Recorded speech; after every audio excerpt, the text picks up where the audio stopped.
Hello mga ka-JP, magbibigay lang po tayo ng update tungkol po dito sa kaso ni Mima Alicia. Ayan, nagbigay na po ng pahayag ang atin pong PNP.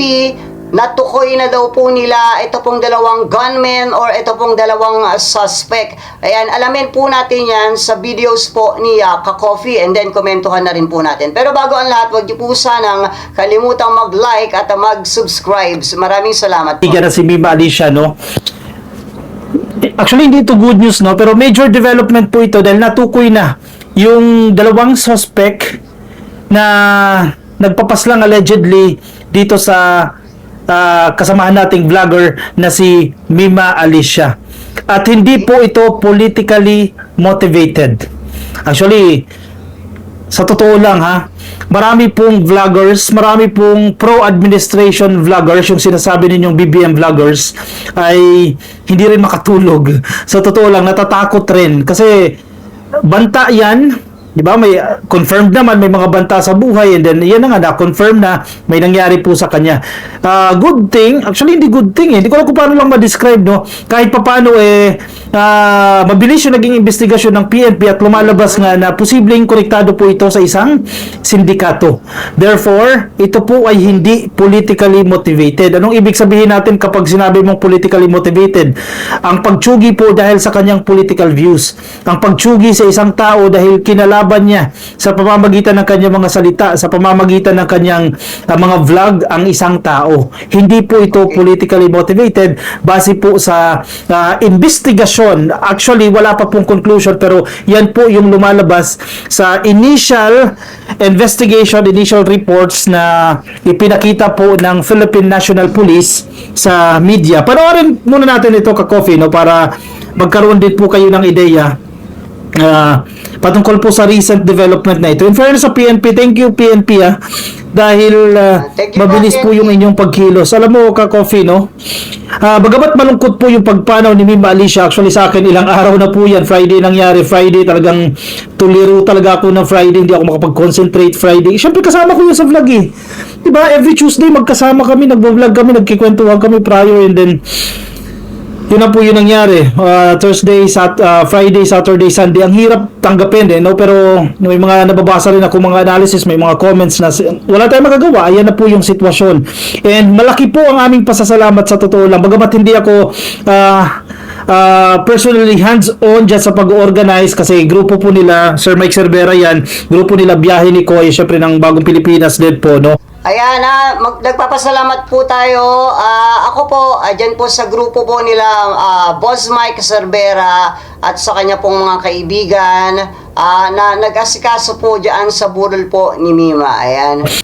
Ito pong pag-arrange sa week ni Mima Alicia and ganoon din po yung ibang logistics malaki po yung aming pasasalamat sa administrasyon ni PBBM kasi sa dulo ng buhay, actually hindi sa dulo ng buhay, no, sa huling mga panahon or sa huling ng katawan ni Mima dito sa lupa, hindi siya pinabayaan ni PBBM. Kung nakikita ninyo sa social media, no, maganda po yung pangit man sabihin, no, pero decente, maganda, maayos, elegante po yung lamay ni Mima Alicia, no. Kahit papaano ibinigyan po siya ng hindi siya pinabayaan, di ba? And for sure matutuwa diyan si Mima Alicia, no. Maganda yung mga bulaklak, bagamat bulaklak na lang yan, maganda yung kanyang casket, maganda, hindi po siya pinabayaan at marami po nakikiramay sa kanya na mga malalaking tao din bukod po sa mga vloggers. Anyway, naliligaw ako eh. Dito muna tayo sa video na ito sa pahayag po ng Philippine National Police, no, para makapagkomento po tayo patungkol dito sa allegedly suspect sa pagpaslang kay Mima Alicia.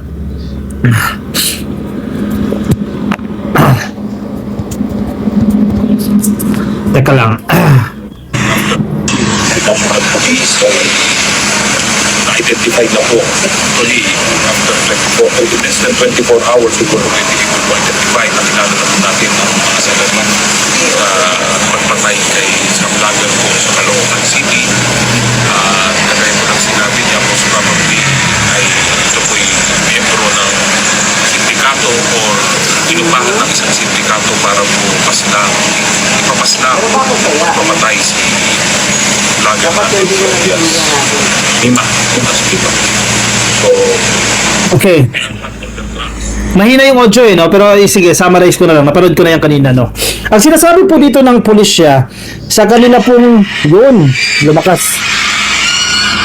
So, lumalabas po na maaaring miyembro ng isang sindikato ang tsumugi kay Mima Alicia. Miyembro ng sindikato or inupahan po ng isang sindikato. Galing po mismo yan sa Philippine National Police. At ang good thing, mabilis po itong pagresolba. At hindi nila ito pinabayaan. Sa loob lamang, sinasabi niya, more than 24 hours, nagkaroon na po agad ng lead, nagkaroon na po agad ng major development dito po sa kaso ni Mima Alicia. Ang isa pong naging dahilan dyan, kasi malaking bagay yung tulong ng Philippine National Police and even yung NBI, tumulong din po sila para mapabilis po yung investigasyon na yan. In fact, bumuo pa nga ng Special Task Force. Pag sinabi mo na kasing special task force yan, ay talagang tututukan talaga nila yan. May direktiba po galing sa taas, natutukan nyo po yan. Ang term nga nila dyan exhaustive investigation.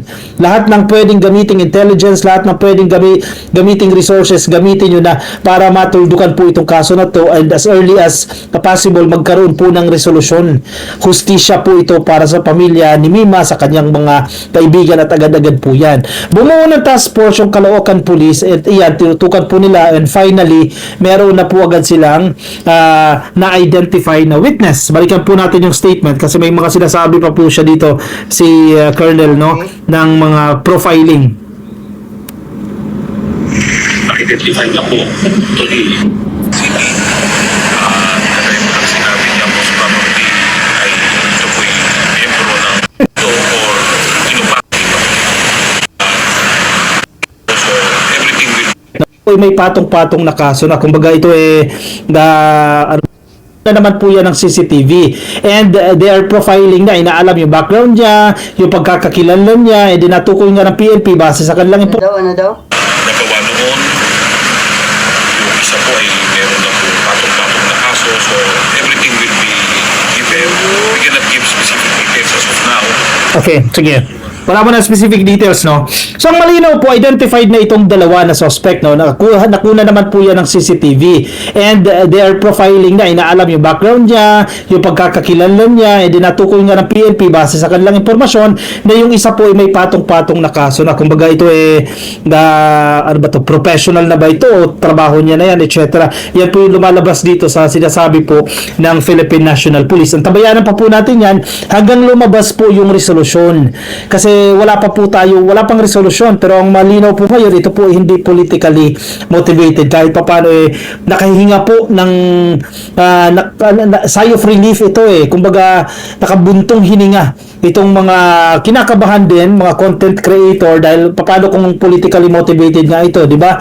Bagamat ingat-ingat pa rin, hindi pa rin dapat maging kampante. Now, kung nakikita ninyo sa social media, no, bawat post, bawat news reports, marami pong naghahaha. Tinatawanan po nila yung balita, etc. Parang insulto po yan sa pamilya ni... Okay guys, ayan, komentuhan po natin ito. So, naglabas po ng anunsyo, ito pong ating mahal na PNP tungkol po dito sa update, dito po sa suspect or sa dalawang gunmen or suspect, natukoy na daw po nila at ito daw po ay may mga kaso na. Ayan. And then, nakita sa CCTV. Kaya po siguro natukoy itong dalawang gunmen. And ang kanila pong investigation dito na lumalabas is inutos daw po ito ng isang sindikato. Well, ang abangan po natin dito is if ever na mahuli na po itong dalawang suspect na ito, ay malinawan po tayong lahat na sino po yung pinaka-ugat nito. Yung nag-utos po doon sa dalawang gunman na bumaril po dito kay Mima Alicia. And wag po natin alisin yung tawag dito, yung about sa politically motivated. Kasi hindi ibig sabihin na sinabi na sindikato yung nagpagawa nito, aalisin na po yung investigasyon doon, or silipin din yung tawag dito, yung sa politically motivated, para matahimik or malinawan po ang lahat ng political content creator. Ayan, hindi pa po kasi natin alam kung ano po itong sindikato na to. Marami po kasing klaseng sindikato. Meron na tawag dito sa mga business, sa mga political. Sindikato, maraming ibig sabihin yan eh. Kaya hindi po natin dapat alisin yung pag-imbestiga din doon po sa punto ng politika. Ayan. Kung ano pong masasabi nyo dito guys, pakilagay na lang po ang inyong mga komento dyan sa comment section and then babasahin po natin. Ayan. Maraming salamat po.